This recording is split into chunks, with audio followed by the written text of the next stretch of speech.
ಸ್ನೇಹಿತರೆ, ರಾಜ್ಯ ಸರ್ಕಾರದ ಉದ್ಯೋಗ ಮೀಸಲಾತಿ ವಿಚಾರ ಇಂಟರ್ನ್ಯಾಷನಲ್ ಲೆವೆಲ್ನಲ್ಲಿ ಚರ್ಚೆ ಹುಟ್ಟುಹಾಕಿದೆ. ಖಾಸಗಿ ಉದ್ಯೋಗಗಳಲ್ಲಿ 50 ಮತ್ತು 75% ಮೀಸಲಾತಿಯನ್ನು ಘೋಷಿಸಿ ಅದಕ್ಕೆ ಅಪ್ರೂವಲ್ ಪಡೆದು ಆನಂತರ ತಡೆ ಹಿಡಿದಿರುವುದು ಆಸ್ ಆಲ್ವೇಸ್ ಪರ ವಿರೋಧಕ್ಕೆ ಕಾರಣವಾಗಿದೆ. ಕೆಲವರು ಇದನ್ನು ಸ್ವಾಗತ ಮಾಡಿದರೆ ಕೆಲವರು ರಾಜ್ಯ ಸರ್ಕಾರದ ನಿರ್ಧಾರಕ್ಕೆ ತೀವ್ರ ಖಂಡನೆ ವ್ಯಕ್ತಪಡಿಸಿದ್ದಾರೆ.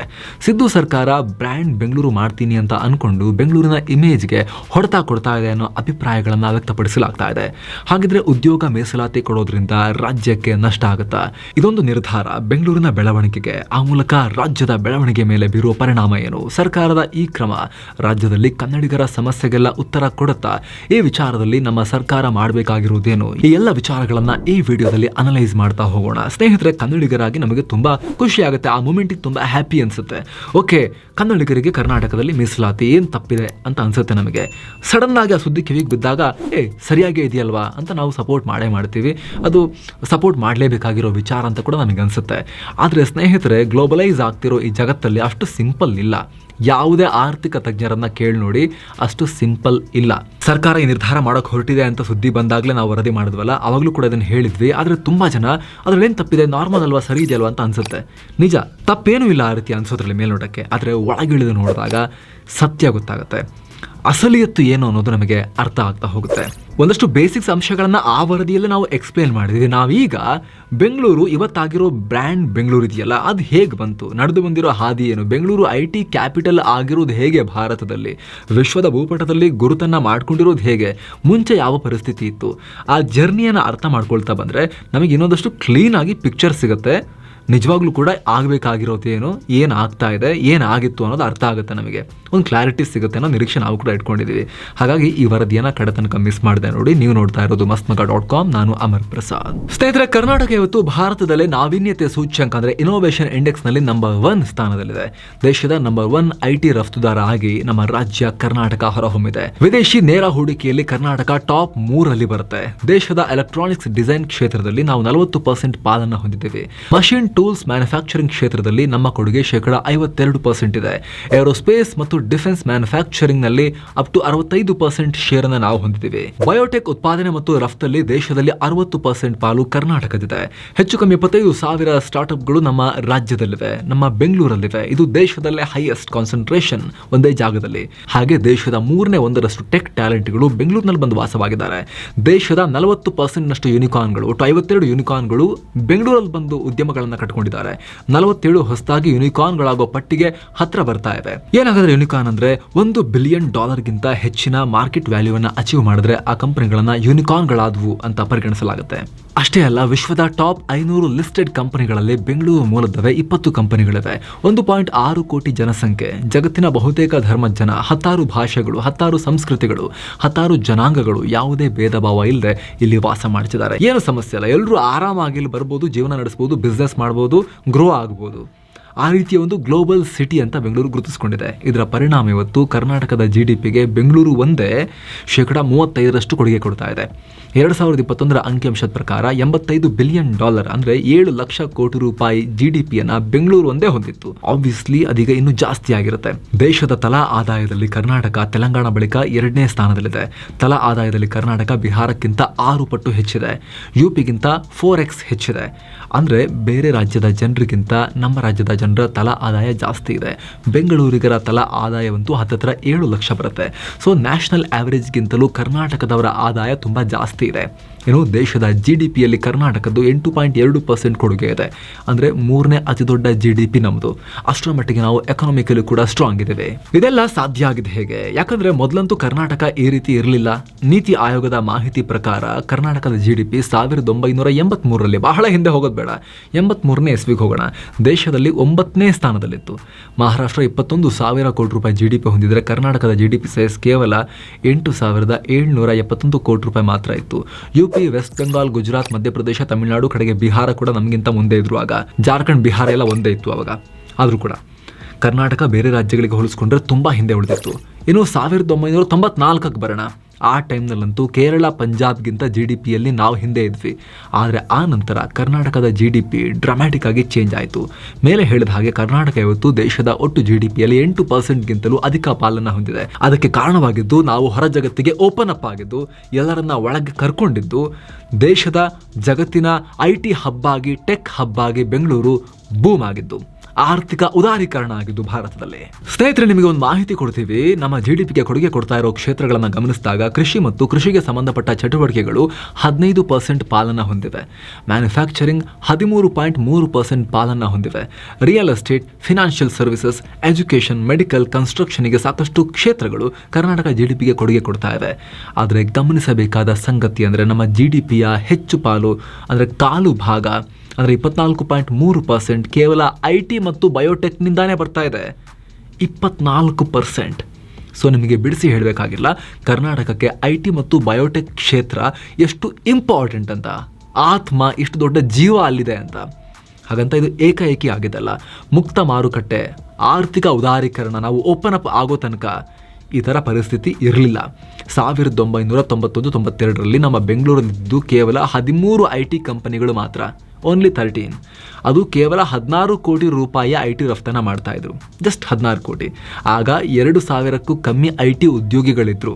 ಆದರೆ ನಾವು ಜಗತ್ತಿಗೆ ಓಪನ್ ಅಪ್ ಆದಮೇಲೆ, ಆರ್ಥಿಕವಾಗಿ ಉದಾರೀಕರಣ ತಂದ ಮೇಲೆ, ಇನ್ವೆಸ್ಟ್ಮೆಂಟನ್ನು ಆಕರ್ಷಿಸೋಕೆ ಎಲ್ಲ ಕಡೆ ಹೋಗಿ ಬನ್ರಪ್ಪ ಇನ್ವೆಸ್ಟ್ ಮಾಡಿ ಅಂತ ಹೇಳಿ ರೋಡ್ ಶೋಗಳನ್ನೆಲ್ಲ ಮಾಡಿ ನಾವು ಎಲ್ಲ ರಾಜ್ಯಗಳ CMಗಳು ಮಾಡ್ತಾ ಇದ್ರು. ಆಗ ಕರ್ನಾಟಕದವರು, ತಮಿಳುನಾಡಿನ ಜಯಲಲಿತಾ, ಆಂಧ್ರದಲ್ಲಿ ನಾಯ್ಡು, ಇವರೆಲ್ಲ ಬೇರೆ ಬೇರೆ ಕಡೆ ಹೋಗಿ ರೋಡ್ ಶೋಗಳನ್ನು ಮಾಡ್ತಾ ಇದ್ರು, ಬನ್ನಿ ಇನ್ವೆಸ್ಟ್ ಮಾಡಿ ಅಂತ ಹೇಳಿ. ಕಾಂಪಿಟೇಷನ್ ಶುರುವಾಯಿತು ಆಗ 90s ಡೆಕೇಡಲ್ಲಿ. ಅದೆಲ್ಲ ಮಾಡಿದ್ಮೇಲೆ ದೇಶ ವಿದೇಶಗಳಿಂದ ಬಂದು ಇಲ್ಲಿ ಹೂಡಿಕೆ ಮಾಡೋಕೆ ಶುರು ಮಾಡಿದ್ರು. ಅದಾದಮೇಲೆ 1994ರ ಹೊತ್ತಿಗೆ 56 ಕೋಟಿಗೆ ರೀಚ್ ಆಗಿತ್ತು ಬೆಂಗಳೂರು. ಮುಂದಿನ 5 ವರ್ಷಗಳಲ್ಲಿ 99ರ ಹೊತ್ತಿಗೆ ರಾಜ್ಯದ ಸಾಫ್ಟ್ವೇರ್ ಎಕ್ಸ್ಪೋರ್ಟ್ 3,500 ಕೋಟಿ ರೂಪಾಯಿಗೆ ರೀಚ್ ಆಯಿತು. ಈಗ ಅದರ ಪ್ರಮಾಣ ಎಷ್ಟಿದೆ ಗೊತ್ತಾ? ಕಳೆದ ವರ್ಷದ ಸರ್ಕಾರದ ಡೇಟಾ ಪ್ರಕಾರ ರಾಜ್ಯದ IT ಎಕ್ಸ್ಪೋರ್ಟ್ನ ಮೌಲ್ಯ 3,28,106 ಕೋಟಿ ರೂಪಾಯಿ ಇದೆ. ಅದು 27% ಇಯರ್ ಆನ್ ಇಯರ್ ಗ್ರೋತ್ನೊಂದಿಗೆ. ಇದು ದೇಶದ IT ಎಕ್ಸ್ಪೋರ್ಟ್ನಲ್ಲಿ 42% ಆಗುತ್ತೆ. ನಮ್ಮ ರಾಜ್ಯದ GDPಗೆ 25% ಆಗುತ್ತೆ. ನಮ್ಮ ರಾಜ್ಯದ ರಫ್ತಲ್ಲಿ ಸುಮಾರು 35-38% ಕೊಡುಗೆ ಟೆಕ್ ಮತ್ತು IT ಕ್ಷೇತ್ರದಿಂದನೇ ಬರ್ತಾ ಇದೆ. ಸರ್ಕಾರನೇ ಹೇಳಿರೋ ಪ್ರಕಾರ ರಾಜ್ಯದಲ್ಲಿ ಈಗ ಸುಮಾರು 8,785 IT BT ಕಂಪನಿಗಳಿವೆ. 18 lakh IT professionals ಕೆಲಸ ಮಾಡ್ತಿದ್ದಾರೆ. 18 ಲಕ್ಷ. ಇದೆಲ್ಲ ಸಾಧ್ಯ ಆಗಿದೆ ಹೇಗೆ ಅಂದರೆ ಕರ್ನಾಟಕ, ಅದರಲ್ಲೂ ಕೂಡ ವಿಶೇಷವಾಗಿ ಬೆಂಗಳೂರು ತನ್ನಂತಾನು ಓಪನ್ ಅಪ್ ಮಾಡಿಕೊಂಡ ರೀತಿ. ಬೆಂಗಳೂರು ಭಾರತದ ಯಾವ ನಗರಗಳು ಅಟ್ರಾಕ್ಟ್ ಮಾಡದ ರೀತಿಯಲ್ಲಿ ಟ್ಯಾಲೆಂಟನ್ನು ಅಟ್ರಾಕ್ಟ್ ಮಾಡ್ತಾ ಹೋಯಿತು. ಚೆನ್ನೈ, ಕೋಲ್ಕತ್ತಾಗಳು ಒಳ್ಳೆ ಪೋರ್ಟ್ ಕನೆಕ್ಟಿವಿಟಿ, ಕೈಗಾರಿಕೆ ಎಲ್ಲವನ್ನ ಹೊಂದಿದ್ರು ಕೂಡ ಅವರು ಬೆಂಗಳೂರು ಜೊತೆ ಕಾಂಪೀಟ್ ಮಾಡೋಕ್ಕೆ ಆಗಲಿಲ್ಲ. ಈ ಒಂದು ಸೆಕ್ಟರ್ನಲ್ಲಿ, IT ಸೆಕ್ಟರ್ನಲ್ಲಿ ಬೆಂಗಳೂರಲ್ಲಿ ಉದ್ಯಮ ಸ್ನೇಹಿ ವಾತಾವರಣ ನಿರ್ಮಾಣ ಆಗ್ತಾ ಬಂತು. ದೊಡ್ಡ ದೊಡ್ಡ ಕಂಪನಿಗಳು ಕೂಡ ನೆಲವೂರೋಕೆ ಶುರು ಮಾಡಿದ್ರು. ಇಲ್ಲಿನ ಪೊಲೀಸಿಂಗ್ ಆಗಿರ್ಬೋದು, ಅಂಡರ್ವರ್ಲ್ಡನ್ನು ನಾವು ಫಿನಿಶ್ ಮಾಡಿದ ರೀತಿ ಆಗಿರ್ಬೋದು, ಲಾ ಆ್ಯಂಡ್ ಆರ್ಡರ್ ಆಗಿರ್ಬೋದು, ಎಲ್ಲರಿಗೂ ಒಂದೇ ರೀತಿಯ ಟ್ರೀಟ್ಮೆಂಟ್ ಆಗಿರ್ಬೋದು, ಇಲ್ಲಿನ ಕಾರ್ಮಿಕರ ಲಭ್ಯತೆ ಆಗಿರ್ಬೋದು, ಇಲ್ಲಿನ ಹವಾಮಾನ, ಇಲ್ಲಿನ ಜನರ ಫ್ರೆಂಡ್ಲಿ ಮನಸ್ಥಿತಿ ಎಲ್ಲರನ್ನ ತುಂಬು ಹೃದಯದಿಂದ ಸ್ವಾಗತ ಮಾಡ್ತು. ಇದರ ಪರಿಣಾಮ ಇವತ್ತಿನ ಬೆಂಗಳೂರನ್ನು ನಾವು ನೋಡೋಕೆ ಸಾಧ್ಯ ಆಗ್ತಿರೋದು. ದಕ್ಷಿಣ ಏಷ್ಯಾದಲ್ಲಿ ಅತ್ಯಂತ ವೇಗವಾಗಿ ಬೆಳೀತಿರೋ ನಗರವಾಗಿ ಬೆಂಗಳೂರು ಎಮರ್ಜ್ ಆಗ್ತಿರೋದು. ಅಫ್ಕೋರ್ಸ್ ಇಲ್ಲಿ ಅವುಗಳದ್ದೇ ಆದ ಸಮಸ್ಯೆಗಳಿರ್ತವೆ. ಯಾವುದೇ ಒಳ್ಳೇದಾಗಬೇಕಾದ್ರೆ ಒಂದಷ್ಟು ನೆಗೆಟಿವ್ಸ್ ಕೂಡ ಅದರೊಟ್ಟಿಗೆ ಬಂದೇ ಬರುತ್ತೆ. ಎಲ್ಲವೂ ಹಾಲು ಎಲ್ಲವೂ ಕೂಡ ಪಾಸಿಟಿವ್ ಇರೋದಿಲ್ಲ. ಹುಳಿ ಹಿಂಡುವಂಥ ವಿಚಾರಗಳು ಇದ್ದೇ ಇರ್ತವೆ. ಆದರೂ ಕೂಡ ಆ ಹುಳಿಗೆ ನಾವು ಇನ್ನಷ್ಟು ಹುಳಿಯನ್ನು ಸೇರ್ಸೋಕೆ ಸಾಧ್ಯ ಆಗಲ್ಲ. ಹಾಲಿನ ಪ್ರಮಾಣವನ್ನು ಜಾಸ್ತಿ ಮಾಡೋಕೆ ಪ್ರಯತ್ನ ಪಡಬೇಕು. ನಾವು ಎಲ್ಲರಿಗೂ ಹಾಲು ಸಿಗೋ ರೀತಿ ನೋಡ್ಕೋಬೇಕು, ಹುಳಿಯಲ್ಲ. ಸ್ನೇಹಿತರೆ, ಬೆಂಗಳೂರು ಕೆಂಪೇಗೌಡರ ಕಾಲದಿಂದಲೂ ಇದೇ ರೀತಿನೇ, ಇದೇ ಥೀಮ್ ಇಟ್ಕೊಂಡು ಒಂದು ವಾಣಿಜ್ಯ ನಗರವಾಗಿ ಬೆಂಗಳೂರು ಬೆಳಿಬೇಕು ಅಂತ ಆಗಿನ ಕಾಲದ ವಾಣಿಜ್ಯ ಮಂಡಳಿ ಇಟ್ಕೊಂಡು ಕೆಂಪೇಗೌಡರು ಪ್ಲಾನ್ ಮಾಡಿದ್ರು. ಆಗಿನ ಕಾಲದಲ್ಲಿ ಊರ ಹೊರೆಗಲ್ಲುಗಳನ್ನು ನಿರ್ಮಾಣ ಮಾಡಿದ್ರು. ಬೆಂಗಳೂರಿಗೆ ಹೊರಗಿಂದ ಬಂದು ವ್ಯಾಪಾರ ಮಾಡ್ತಾರೆ ತುಂಬ ಜನ, ಮಾಡಬೇಕು, ಇನ್ನಷ್ಟು ವ್ಯಾಪಾರಿಗಳು ಬರಬೇಕು, ಹೊತ್ಕೊಂಡು ಬರ್ತಾರೆ. ಅದು ಹೊರೆನ ಇಳಿಸೋಕ್ಕೆ ಅವರು ಕಷ್ಟ ಆಗಬಾರ್ದು. ಹೆಗಲಿಂದ ಹಾಗೆ ಇಳಿಸೋ ರೀತಿ ಆಗ್ಬೇಕು ಕಲ್ಲ ಮೇಲೆ ಅಂಥೇಳಿ ಹೆಗಲಿಂದ ನೇರವಾಗಿ ಕಲ್ಲ ಮೇಲೆ ಇಟ್ಟು ವಿಶ್ರಾಂತಿ ಪಡೆದು, ನೀರು ಕುಡಿದು, ಶರಬತ್ ಕುಡಿದು, ಏನೋ ಕುಡಿದು ರೆಸ್ಟ್ ಮಾಡಿ ಮತ್ತೆ ಎತ್ತಕ್ಕೂ ಯಾರು ಜನ ಬೇಕಂತಿಲ್ಲ, ಆ ಕಲ್ಲಿಂದ ಅವರೇ ಹೆಗಲ ಮೇಲೆ ಹಾಕೊಂಡು ಮುಂದಕ್ಕೆ ಹೋಗ್ಬೋದು. ಆ ರೀತಿಯ ಹೊರಗಲ್ಲುಗಳನ್ನು ಕೂಡ ಕೆಂಪೇಗೌಡರು ನಿರ್ಮಾಣ ಮಾಡಿಸಿದ್ರು ಆಗಿನ ಕಾಲದಲ್ಲೇ. ಜೊತೆಗೆ ದಾರಿ ಉದ್ದಕ್ಕೂ ವಿಶ್ರಾಂತಿಗೆ ಅಂತ ಹೋಗೋರು ಬರೋರಿಗೆ ಗಿಡ ಮರಗಳನ್ನ ಕೆಂಪೇಗೌಡರು ನಡೆಸಿದ್ರು. ಸೊ ಕೆಂಪೇಗೌಡರ ಕನಸಿನಂತೆಯೇ ಬೆಂಗಳೂರು ಈಗ ಬೆಳೆದು ನಿಂತ್ಕೊಂಡಿದೆ. ಇಡೀ ರಾಜ್ಯವನ್ನ ಸಾಕ್ತಾ ಇದೆ, ದೇಶಕ್ಕೂ ಕೊಡುಗೆ ಕೊಡ್ತಾ ಇದೆ. ಹೀಗಾಗಿನೇ ದೇಶ ಮತ್ತು ಇಂಟರ್ನ್ಯಾಷನಲಿ ಕೂಡ ಎಷ್ಟೋ ಜನ ಇಲ್ಲಿಗೆ ಉದ್ಯೋಗ ಅರಸಿ ಬರ್ತಿದ್ದಾರೆ. ಅದು ತರಕಾರಿ ಮಾರೋರಿಂದ ಹಿಡಿದು ಆಟೋ ಡ್ರೈವರ್ಗಳ ತನಕ, ಟೀ ಅಂಗಡಿಯಿಂದ ಹಿಡಿದು ಡೆಲಿವರಿ ಬಾಯ್ಸ್ ತನಕ, ಮನೆ ಕಟ್ಟೋರಿಂದ ಹಿಡಿದು ಮನೆ ಖರೀದಿ ಮಾಡೋರ ತನಕ, ಜೊತೆಗೆ ಹೋಟೆಲ್ ರೆಸ್ಟೋರೆಂಟ್ಗಳಲ್ಲಿ ಅಡುಗೆ ಮಾಡಿ ಬಡಿಸೋರ ತನಕ, ಮನೆ ಬಾಡಿಗೆ ಕೊಡೋರು, PG ಬಾಡಿಗೆ ಕೊಟ್ಟು ಜೀವನ ಕಟ್ಕೊಳ್ಳೋರು, ಇವರೆಲ್ಲರ ತನಕ ತುಂಬ ಜನಕ್ಕೆ ಜೀವನಾಧಾರ ಆಗಿದೆ ಬೆಂಗಳೂರಿನ ಈ ಎಕಾನಮಿ. ಇಂಥ ಟೈಮ್ನಲ್ಲಿ ನಾವು ಬೆಂಗಳೂರನ್ನ ಇನ್ನಷ್ಟು ಬೆಳೆಸೋದ್ರ ಬಗ್ಗೆ, ಇನ್ನಷ್ಟು ಇನ್ವೆಸ್ಟ್ಮೆಂಟನ್ನು ಇಲ್ಲಿಗೆ ಅಟ್ರಾಕ್ಟ್ ಮಾಡೋದ್ರ ಬಗ್ಗೆ, ಇನ್ನಷ್ಟು ಅಪಾರ್ಚುನಿಟೀಸ್ನ ಕ್ರಿಯೇಟ್ ಮಾಡೋದ್ರ ಬಗ್ಗೆ ಥಿಂಕ್ ಮಾಡಬೇಕು. ಅದು ಬಿಟ್ಟು ನಾವು ಖಾಸಗಿ ವಲಯದ ಮೇಲೆ ನಿರ್ಬಂಧಗಳನ್ನು ಹೇರ್ತಾ ಹೋದರೆ, ನಿರ್ಬಂಧ ಎಲ್ಲಿ ಇರೋದಿಲ್ವೋ ಆ ಕಡೆಗೆ ಅವರ ದೃಷ್ಟಿ ಹಾಯುತ್ತೆ. ಆಲ್ರೆಡಿ ಕೇರಳದ ಮಂತ್ರಿ, ಆಂಧ್ರ ಪ್ರದೇಶದ ಮಂತ್ರಿ ಎಲ್ಲರೂ ಕೂಡ ಬನ್ನಿ, ನಮ್ಮಲ್ಲಿಗೆ ಬನ್ನಿ, ತಲೆನೇ ಕೆಡಿಸ್ಕೊಬಿಡಿ, ಇಲ್ಲಿಗೆ ಬನ್ನಿ ಅಂತ ಹೇಳೋಕೆ ಶುರು ಮಾಡಿದ್ದಾರೆ. ದೊಡ್ಡ ದೊಡ್ಡ ಕಂಪನಿಗಳ ಸಿಇಒಗಳು, ಮ್ಯಾನೇಜ್ಮೆಂಟ್ ಬೋರ್ಡ್ಗಳು, ಅವರ ಅಸೋಸಿಯೇಷನ್ಗಳೆಲ್ಲರೂ ಕೂಡ ಕರ್ನಾಟಕ ಸರ್ಕಾರದ ಈ ಪ್ಲಾನ್ಗೆ ಕಟುವಾಗಿ ಟೀಕೆಯನ್ನ ಮಾಡ್ತಾ ಇದ್ದಾರೆ. ಹಾಗಂತ ಏನು ಸಮಸ್ಯೆನೇ ಇಲ್ವಾ? ಅಫ್ಕೋರ್ಸ್ ಇಲ್ಲಿ ಸಮಸ್ಯೆ ಇದ್ದೇ ಇರುತ್ತೆ. ಕೆಲವ್ರ ಕಂಪ್ಲೇಂಟ್ ಏನು ಅಂತ ಹೇಳಿದ್ರೆ, ಕೆಲವೊಂದು ಕಂಪನಿಗಳಲ್ಲಿ ಬರೀ ಬೇರೆ ಭಾಷೆಯವರೇ ತುಂಬಿಕೊಂಡಿರ್ತಾರೆ, ಕೆಲವೊಂದ್ಸಲಿ ಅವರದೇ ಟೀಮ್ಗಳನ್ನೆಲ್ಲ ಮಾಡ್ಕೊಂಡಿರ್ತಾರೆ. ನಿಜ, ಅದೆಲ್ಲ ಸೈಡ್ ಎಫೆಕ್ಟ್ಸ್ ಇದ್ದೇ ಇರುತ್ತೆ. ಆದರೆ ಗಮನಿಸಬೇಕಾದ ಅಂಶ ಏನು ಅಂತ ಹೇಳಿದ್ರೆ ಸ್ನೇಹಿತರೆ, ಈ ರೀತಿ ಇನ್ವೆಸ್ಟ್ಮೆಂಟ್ಸ್ ಬಂದಾಗ ದೊಡ್ಡ ಪ್ರಮಾಣದ ಅಪಾರ್ಚುನಿಟೀಸ್ ಕ್ರಿಯೇಟ್ ಆಗುತ್ತೆ. ಏನು ಅವರಿಗೆ ಇವರಿಗಂತಲ್ಲ, ಒಟ್ಟಲ್ಲಿ ಅಪಾರ್ಚುನಿಟೀಸ್ ಅಂತೂ ಕ್ರಿಯೇಟ್ ಆಗುತ್ತೆ. ಅದನ್ನು ಕಾಂಪೀಟ್ ಮಾಡಿ ಆಮೇಲೆ ತಗೊಳ್ಬೇಕಾಗತ್ತೆ. ಕೆಲವೊಂದ್ಸಲಿ ಏನಾಗುತ್ತೆ, ಈ ಮುಕ್ತ ಆರ್ಥಿಕ ವಾತಾವರಣ ಇರೋ ಟೈಮ್ನಲ್ಲಿ ಪಕ್ಕದ ರಾಜ್ಯದ ಮೂಲದ ಯಾವುದೊಂದು ಕಂಪನಿ ಬಂದಿರುತ್ತೆ ಅಂತ ಅನ್ಕೊಳ್ಳಿ. ತೆಲುಗುನವ್ರದ್ದು ಯಾವುದೋ ಒಂದು ಕಂಪನಿಯಲ್ಲಿ ಇನ್ವೆಸ್ಟ್ ಮಾಡಿ ಕಂಪನಿ ಕಟ್ಟಿರ್ತಾರೆ, ಅಥವಾ ತಮಿಳ್ನಾಡು ಮೂಲದವ್ರು ಯಾರೋ ಬಂದು ಇಲ್ಲಿ ಕಂಪನಿ ಕಟ್ಟಿರ್ತಾರೆ, ಅಥವಾ ಡೆಲ್ಲಿ ಮೂಲದವ್ರು ಯಾರೋ ಬಂದು ಇಲ್ಲಿ ಕಂಪನಿ ಕಟ್ಟಿರ್ತಾರೆ ಅಂತ ಹೇಳಿದ್ರೆ, ಒಂದು ಸ್ವಲ್ಪ ಅವ್ರ ಕಡೆಯವ್ರು ಯಾರಾದರೂ ಅಪ್ಲೈ ಮಾಡಿದಾಗ ಅವ್ರಿಗೆ ಸ್ವಲ್ಪ ಫೇವರಿಸಮ್ ಮಾಡುವಂಥ ಸನ್ನಿವೇಶ ಕೆಲವು ಕಡೆ ಇರ್ಬೋದು. ಆದರೆ ಖಾಸಗಿ ವಲಯದಲ್ಲಿ ಎಲ್ಲ ಕಡೆ ಹಾಗಾಗುತ್ತೆ ಅಂತ ಹೇಳೋಕ್ಕಾಗಲ್ಲ. ಅವರಿಗೆ ಯಾರು ಕುಲ ಗೋತ್ರ ಯಾರ ಕಡೆಯವರದೆಲ್ಲ ನೋಡ್ಕೊಂಡು ಮಾಡಿದ್ರೆ ಅವ್ರ ಬಿಸ್ನೆಸ್ ಸರಿಯಾಗಿ ನಡ್ಸಕ್ ಆಗಲ್ಲ. ಆಕ್ಚುಲಿ ಅವ್ರು ಜಸ್ಟ್ ಟ್ಯಾಲೆಂಟ್ ಅಷ್ಟೇ ನೋಡಬೇಕು. ಅವ್ರಿಗೆ ಬೇಕಾಗಿರೋದು ಟ್ಯಾಲೆಂಟ್. ಅವರು ನೆಕ್ಸ್ಟ್ ಅವ್ರ ಕಂಪನಿಯ ಪ್ರೋಗ್ರೆಸ್ ಹೆಂಗಾಗಬೇಕು ಅದ್ರ ಕಡೆನೇ ಮೈಂಡ್ ಇಟ್ಕೊಂಡಿರ್ತಾರೆ. ಆ ರೀತಿ ಪ್ರೊಫೆಷನಲಿಸಮ್ ಬರ್ತಾ ಇದೆ ಭಾರತದಲ್ಲೂ ಕೂಡ, ನಮ್ಮ ಕಂಪನಿಗಳಲ್ಲೂ ಕೂಡ ಬರ್ತಾ ಇದೆ. ಆದರೆ ಎಲ್ಲೋ ಒಂದೊಂದು ಕಡೆ ಕೆಲವೊಂದು ಎಕ್ಸೆಪ್ಷನ್ಸ್ ರೀತಿಯಲ್ಲಿ ಈ ರೀತಿಯ ಘಟನೆಗಳು ಕೂಡ ಆಗ್ಬೋದು. ಯಾರೊಬ್ಬ ಟೀಮ್ ಲೀಡರ್ ಇರ್ತಾನೆ, ಯಾರೊಬ್ಬ ಮ್ಯಾನೇಜರ್ ಇರ್ತಾನೆ, ಅವನಿಗೊಂಚೂರು ಫೇವರಿಸಮ್ಸ್ ಇರುತ್ತೆ, ಆತ ಆ ಫೇವರಿಸಮ್ನ ಕೆಲವೊಂದ್ಸಲ ತೋರಿಸ್ಕೊಂಡಿರ್ಬೋದು. ಆ ರೀತಿ ಸನ್ನಿವೇಶಗಳು ಇರ್ಬೋದು. ಅದಕ್ಕೆ ನಾವು ಎಂಟೈರ್ ಕಾರ್ಪೊರೇಟ್ ಸೆಕ್ಟರ್ ಮೇಲೆ ಗದಾ ಪ್ರಹಾರ ಮಾಡೋಕೆ ಹೊರಟ್ರೆ, ನಿಮ್ಮ ಮೇಲೆ ಹಲವು ಹೊಸ ರೂಲ್ಸ್ ಗಳನ್ನ ಹೇರ್ತೀವಿ ಅಂತ ಹೊರಟ್ರೆ, ಅವರಿಗೆ ರತ್ನಗಂಬಳಿ ಹಾಸಿ ಬನ್ನಿ ಅಂತ ಕರೆಯೋಕೆ ಬೇರೆ ರಾಜ್ಯಗಳು ಕಾದು ಕುತ್ಕೊಂಡಿವೆ. ರೋಡ್ ಶೋಗಳನ್ನು ಮಾಡ್ತಿದ್ದಾರೆ ಮುಖ್ಯಮಂತ್ರಿಗಳು, ಗೊತ್ತಾ? ಸೇಲ್ಸ್ ಮನ್ಗಳ ಥರ CMಗಳು ಬೇರೆ ಬೇರೆ ನಗರಗಳಿಗೆ ಹೋಗಿ, ವಿದೇಶಗಳಿಗೆಲ್ಲ ಹೋಗಿ ಸೇಲ್ಸ್ ಮನ್ಗಳ ಥರ ರೋಡ್ ಶೋ ಮಾಡ್ತಿದ್ದಾರೆ. ಬನ್ನಿ ಇನ್ವೆಸ್ಟ್ ಮಾಡಿ, ಬನ್ನಿ ಇನ್ವೆಸ್ಟ್ ಮಾಡಿ ಅಂತ. ಅಂಥದ್ರಲ್ಲಿ ನಾವು ಇರೋದನ್ನು, ಚೆನ್ನಾಗಿರೋದನ್ನು ಹಾಳು ಮಾಡೋಕ್ಕೆ ಡೆಫಿನೆಟ್ಲಿ ಹೋಗಬಾರ್ದು. ಒಂದು ಗ್ಲೋಬಲ್ ಸಿಟಿ ಆಗಬೇಕು ಅಂತ ಕನಸನ್ನು ಕಂಡಾಗ ಡೆಫಿನೆಟ್ಲಿ ಅಲ್ಲಿ ಎಲ್ಲ ಭಾಷೆಯ, ಎಲ್ಲ ಜನಾಂಗದವರು ಬಂದು ಸೇರ್ಕೊಳ್ತಾರೆ. ಅಮೆರಿಕ ನೋಡಿ ವಲಸಿಗರೇ ಕಟ್ಟಿರೋ ದೇಶ ಆಗಿ ಹೋಗಿದೆ. UK ರಿಷಿ ಸುನಾಕ್ ಹೋಗಿ ಪ್ರೈಮ್ ಮಿನಿಸ್ಟರೇ ಆಗ್ತಾರೆ.